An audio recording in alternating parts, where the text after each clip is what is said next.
جی السلام علیکم۔ کیسے مزاج ہیں آپ سب کے؟ میں جی ایس انجم اور آپ اس وقت دیکھ رہے ہیں ہمارا social media channel people and politics. آپ سب کو خوش آمدید۔ اور آج جس طرح سے آپ نے تھمبنیل کے اندر دیکھا کہ عمران خان صاحب کا لانگ مارچ شروع ہو چکا ہے، اور ایک بہت امپورٹنٹ اپڈیٹ اس حوالے سے آپ کی نظر کروں گا۔ ویڈیو کے آخر میں ایک امپورٹنٹ پیغام بھی ہے آپ سب لوگوں کے لیے۔ اور سب سے پہلے جو ابتدائیہ ہے، جو کام کی بسم اللہ ہے، وہ اس طرح سے ہے کہ آپ سب کو معلوم ہے کہ ملک پاکستان کے اندر ایک سیاسی جو ایک گم مگوں ہے، ایک ہلچل سی مچی ہوئی ہے۔ وہ یہ ہے کہ اس وقت پی ڈی ایم کی مرکز میں حکومت ہے، تو ان کے اگینسٹ عمران خان صاحب کی پارٹی پاکستان تحریک انصاف جو ہے وہ اس وقت سٹریٹس پہ ہے، اور سٹریٹ پاور دکھا رہی ہے، اور اپنی مرکز کی حکومت کے اگینسٹ انہوں نے ایک لانگ مارچ کا بھی افتتاح کر دیا، اور آج وہ اس کو لے کے آ رہے ہیں لاہور سے اسلام آباد کی طرف وایا جی ٹی روڈ۔ آل دا وے مطلب اسلام آباد تک جو ہے ان کا ٹریول یہ ڈیفرنٹ سٹیز سے ہوگا، اور وہاں سے لوگوں کو ساتھ ملائیں گے۔ اس وقت پریزنٹلی عمران خان صاحب کو 3 صوبوں سے سپورٹ مل رہی ہے۔ نمبر 1 پنجاب کی گورنمنٹ ان کو سپورٹ کر رہی ہے، نمبر 2 کے پی کی گورنمنٹ ان کو سپورٹ کر رہی ہے، اور دونوں صوبوں کی عوام جو ہے وہ ان کے جھنڈے تلے جو ہیں وہ ان کے ساتھ ہیں، اور نمبر 3 پہ آزاد کشمیر اور گلگت بلتستان کے لوگ بھی جو ہیں وہ ان کو سپورٹ کریں گے۔ اور یہ سارے لوگ مل کے جب روات پہ اکٹھے ہوں گے تو وہاں سے آگے جو ہے مزید قافلہ وہ ایک نئے رنگ میں اسلام آباد کی طرف بڑھے گا۔ ادھر مرکز میں کیا ہو رہا ہے، یہاں پہ رانا ثناء اللہ صاحب جو ہمارے وفاقی وزیر داخلہ ہیں، انہوں نے اس کو کاؤنٹر کرنے کے لیے اپنے میئرز لے لیے ہیں، اور بڑے ڈراسٹک میئرز لیے ہیں انہوں نے۔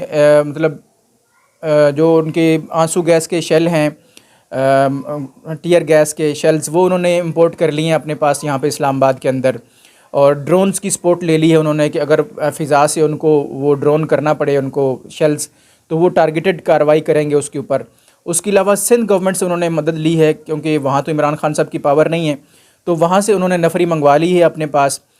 رینجرز ان کو سپورٹ کرے گی، اور لوکل اسلام آباد کی پولیس بھی ان کو سپورٹ کرے گی، جو کہ کیپٹل ٹیریٹری کی پولیس ہے۔ تو ادھر ان کی تیاری ہے، اور اس طرف سے وہ لوگ آ رہے ہیں۔ اب ہونا کیا چاہیے، جیسا کہ آپ لوگوں نے دیکھا کہ عمران خان صاحب نے جس طرح سے اعلان کیا ہوا ہے، ان کے پاس انچینٹنگ ورڈز ہیں عمران خان صاحب کے پاس، جو کہ نوجوانوں کو، یوتھ کو وہ اپنے پاس لا کر اور ان کو کہہ یہ رہے ہیں جی کہ ملک کے اوپر، ان کا کہنا یہ، ان کا جو نیریٹو اس وقت چل رہا ہے کہ ملک کے اوپر اس وقت جو ہے وہ غلط لوگ ناجائز قابض ہیں، ان کو ہٹانا ہے اور ان سے آزادی حاصل کرنی ہے، اور وہ حقیقی آزادی ہوگی، پاکستان کو ان سے آزاد کروانا ہے، اور ہم نے اقتدار لینا ہے، اور ہمارے پاس جب حکومت ہوگی تو پھر پاکستان صحیح چلے گا۔ میری تمام پاکستانیوں سے گزارش ہے، اور جتنے یوتھ اس وقت مجھے دیکھ رہی ہے، جتنے لوگ اس وقت مجھے دیکھ رہے ہیں، میری آپ سب سے گزارش ہے کہ صرف 2 سے 3 سوالوں کو ذرا اپنے دل میں جگہ دیجئے، اور تھوڑا سا سوچئے کہ کیا عمران خان صاحب کے اسلام آباد آ جانے پر اور حکومت لے لینے پر پاکستان کی حالت بدل جائے گی؟ یہ میرا آپ کے اوپر کویسچن ہے۔ ان کی 3.5 سالہ حکومت پہلے بھی آپ کے سامنے ہے، رجیم ان کی، جب تبدیلی کے نام پر انہوں نے عوام سے ووٹ لیا، اور عوام کو پھر تبدیلی کا ڈرامہ دکھا کر پورے 3.5 سال ان کو اس نہج پر پہنچا دیا کہ لوگ اپنے بچے بیچنے پر مجبور ہو گئے۔ مہنگائی اس قدر آگے نکل گئی، معیشت کا بیڑا غرق ہو گیا، تاریخ کا سب سے زیادہ قرضہ پی ٹی آئی کے دور حکومت میں لیا گیا۔ یہ آن ریکارڈ چیزیں ہیں، میں کوئی نئی بات نہیں کر رہا۔ اور یہ میرا پہلا کویسچن تھا کہ کیا عمران خان صاحب کو حکومت مل گئی تو پاکستان کی تقدیر کچھ بہتر ہو سکتی ہے؟ نمبر 1 تھنگ، کیونکہ ان کا پریویس ریکارڈ سامنے رکھتے ہوئے آپ آنسر کیجئے گا۔ نمبر 2 تھنگ یہ ہے کہ پاکستان کے اندر جو اس وقت معیشت کا حال ہے، اس کو بہتر کرنے کے لیے عمران خان صاحب کے پاس کیا پلان ہے؟ شوکت ترین جو ان کا پہلے وزیر خزانہ رہ چکا ہے، ان صاحب کا آن ریکارڈ بیان موجود ہے۔ وہ کہتے ہیں جی کہ ہمارے پاس پاکستان کی معیشت کو بہتر کرنے کے لیے پلان ہی نہیں تھا، کوئی پلاننگ نہیں تھی، ہم لوگوں کو حکومت ملی، ہم آگے اور سٹارٹ کر دیا۔ عمران خان صاحب کا خود ریکارڈ پہ بیان موجود ہے کہ ہم سے غلطیاں ہوئیں، ہمیں اتنا تجربہ نہیں تھا حکومت چلانے کا، اب اگر حکومت ملی تو ہم شاید بہتر چلائیں گے۔ اب آپ مجھے یہ بتائیے کہ پاکستان جیسی اسٹیٹ جو پوری دنیا میں آپ کی ایک اٹامک پاور ہے، اس کی باغ ڈور سنبھالنے جا رہے ہیں، اور آپ اس طرح کی بات کر رہے ہیں کہ ہمیں تو پتہ ہی نہیں تھا کہ حکومت چلتی کیسے ہے۔ پہلے یہ نہیں 3.5 سال آپ نے نقصان کیا عوام کا، اور اب مزید اس نقصان کو آگے بڑھانے کے لیے آپ تشریف لا رہے ہیں۔ تو اس چیز کو آپ دیکھیں۔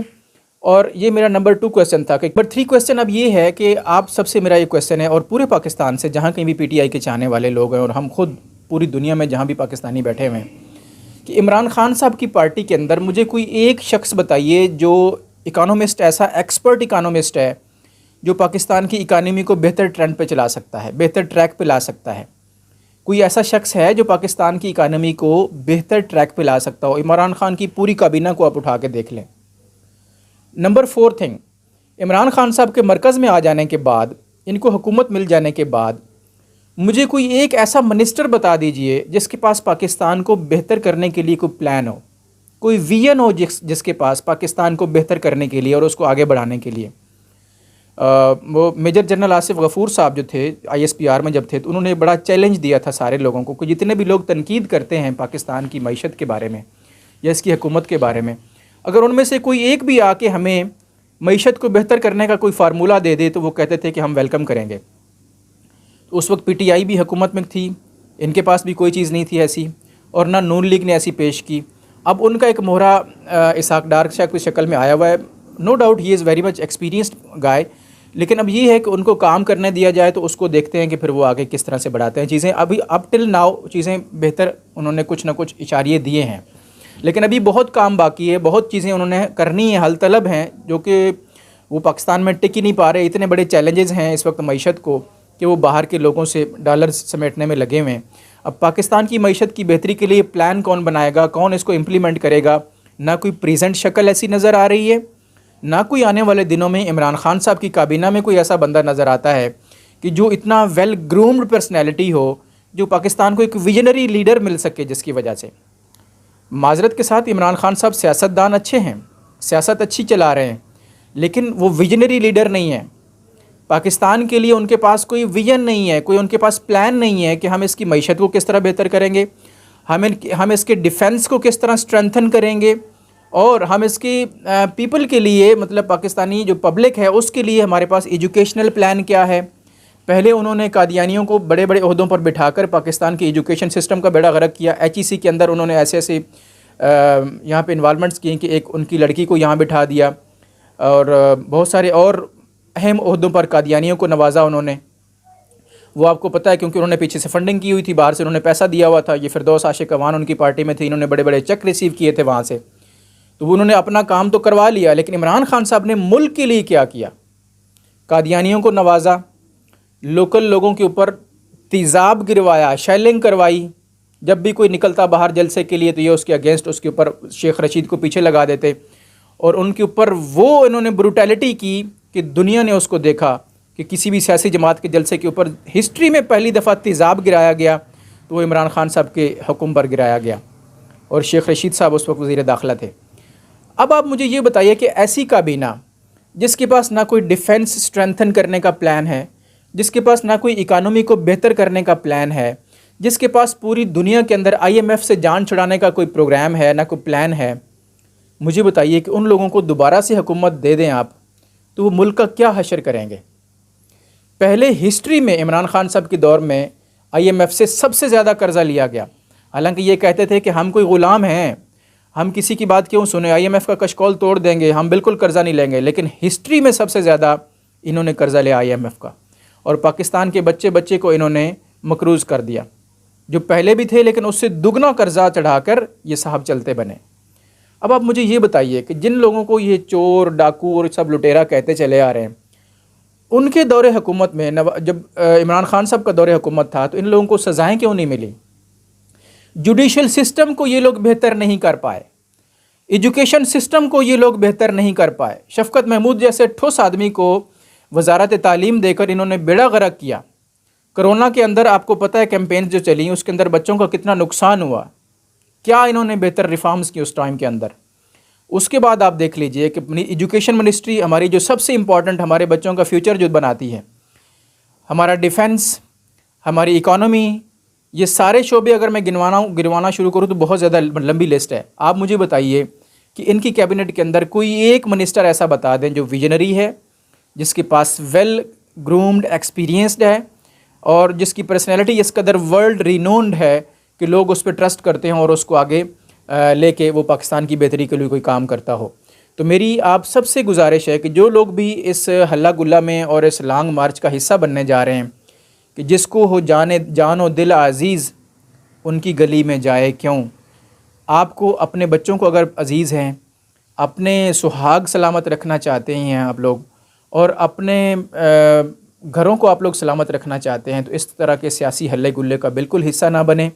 اس کی وجہ یہ ہے کہ جس طرح کی شیلنگ، جس طرح کا آگے پولیس اور نفری نے استقبال کرنا ہے، وہ اب سب کی سوچ سے بھی باہر ہے. اسلام آباد کو ٹوٹلی لاک کر دیا جائے گا، اور جہاں کہیں بھی ان کا جتھا ذرا سا موو کرنے کی کوشش کرے گا، ان کے اوپر ڈرون سے شیلنگ کی جائے گی، ڈائریکٹ شیلنگ کی جائے گی، اور گولیاں بھی چلیں گی ہو سکتا ہے، کیونکہ آرٹیکل 245 کے تحت فوج پوزیشن میں آ جائے گی. رینجرز نمبر 2 لیئر پہ ہوگی، اور 3 لیئر پہ آگے ایف سی اور دوسرے جو سندھ پولیس کے اہلکار ہیں وہ کھڑے ہوئے ہوں گے. تو کہاں سے مجھے بتائیے کہ اس طرح کے گتھم گتھا سچویشن سے آپ لوگ بچ پائیں گے. تو آپ لوگ خدارہ ان لوگوں کو پہچانیں. ان کی ڈگڈگی بہت اچھی ہے، خوبصورت بجاتے ہیں، لیکن ان کے چکر میں آ کر اپنا مستقبل خراب نہ کریں. اچھے لوگوں کو سلیکٹ کریں، چاہے وہ کسی بھی پارٹی کا ہو. میں کسی پارٹی کی سپورٹ میں آپ کو نہیں کہہ رہا، لیکن کسی بھی پارٹی کا جس بندے کے اندر ویژن ہو، جو پاکستان کے ساتھ مخلص ہو، جو پاکستان کو آگے لے کے چلنے کی جو بات کرتا ہو، اور جس کے پاس واقعی ٹریک ریکارڈ ہو اس طرح کا کہ وہ معیشت کو بہتر کر سکتے ہیں، وہ ہمارے ڈیفنس کو اسٹرینتھن کر سکتے ہیں. ہمارے پاس، آپ لوگوں کو شاید علم نہیں ہے کہ دنیا اس وقت اسپیس ایک فورس بنا چکی ہے، اسپیس فورس، اور ہمارے پاس ابھی تک گراؤنڈ فورس کے پاس بھی چیزیں پوری نہیں ہیں. تو اسپیس فورس ہم کب کھڑی کریں گے؟ آرٹیفیشل انٹیلیجنس پہ کام کرتے ہوئے اس وقت جدید ماڈرنائزڈ وارفیئر آ چکی ہے دنیا کے اندر. بایولوجیکل وارفیئر اس قدر جدید ہو چکی ہے کہ آپ لوگوں کی سوچ سے بھی بڑے بڑے ویپنز اور اتنے اسٹرانگ وہ ویپنز آ چکے ہیں کہ ہماری ابھی تک سوچ بھی ان تک نہیں پہنچی. اور ہم لوگ کہاں کھڑے ہوئے ہیں؟ سیاسی کشمکشی میں نورہ کشتی چل رہی ہے. اس نورہ کشتی میں ہماری عوام کا نقصان ہو رہا ہے، ہماری معیشت کا نقصان ہو رہا ہے. یہ لوگ ریلیاں اور جلسے نکال کر پاکستان کی کوئی خدمت نہیں کرتے بقول عمران خان صاحب کے. اس سے معیشت کو نقصان ہوتا ہے. وہ جو دہاڑی دار مزدور آدمی بیچارہ روز کام کرنے کے لیے نکلتا ہے، جب شہر بند ہوگا تو اس کی دہاڑی کہاں سے لگے گی؟ اس کے گھر کا چولہا کیسے چلے گا؟ مور اوور جو کمپنیز بزنس ڈیلی بیسس پہ کر رہی ہوتی ہیں، ان کو جب سٹاپ لگ جائے گا، ان کے آفیسز بند ہو جائیں گے ڈیو ٹو پولیٹیکل انریسٹ، تو ان کا کتنا نقصان ہوگا ڈیلی بیسس پہ؟ Can you imagine, can you calculate that? آپ اس چیز کو دیکھیے اور انصاف کیجئے کہ اس طرح کے جو سیاسی کلا بازیاں ہیں، ان کی شعبدہ بازیوں کا شکار ہونے کی بجائے اپنے گھر پہ توجہ دیں، اپنی معیشت کو بہتر کرنے کی بات کریں، اور پاکستان کو اچھے انداز سے آگے بڑھانے کے لیے سپورٹ کریں. چاہے وہ حکومت کوئی بھی ہو، لیکن ان لوگوں کو سلیکٹ کریں ہمیشہ جو پاکستان کا بھلا سوچتے ہیں، پاکستان کے لیے جن کو مر مٹنے کا جذبہ ہے، جن کے اندر، جن کو پاکستان کو آگے لے جانے کی لگن ہے. میری آپ سب سے درخواست ہے کہ آپ ہمیشہ کی طرح ان لوگوں کا سپورٹ کریں اور پاکستان کی بہتری کے لیے کام کریں. کسی بھی سیاسی نعرے کا شکار ہو کر اپنے آپ کو، اپنے گھر کو اور اپنی عزتوں خراب نہ کریں. فیصلہ آپ کے اوپر ہے، کیا بہتر ہے اور کیا نہیں ہے. میری درخواست ہے کہ کمنٹس میں ضرور اپنی رائے دیجیے گا. اور پیپل اینڈ پالیٹکس پہ یہاں تک آنے کا شکریہ. بس اپنا اور اپنے اس چینل کا خیال رکھیے گا. I am really thankful to you for watching this. Thank you very much.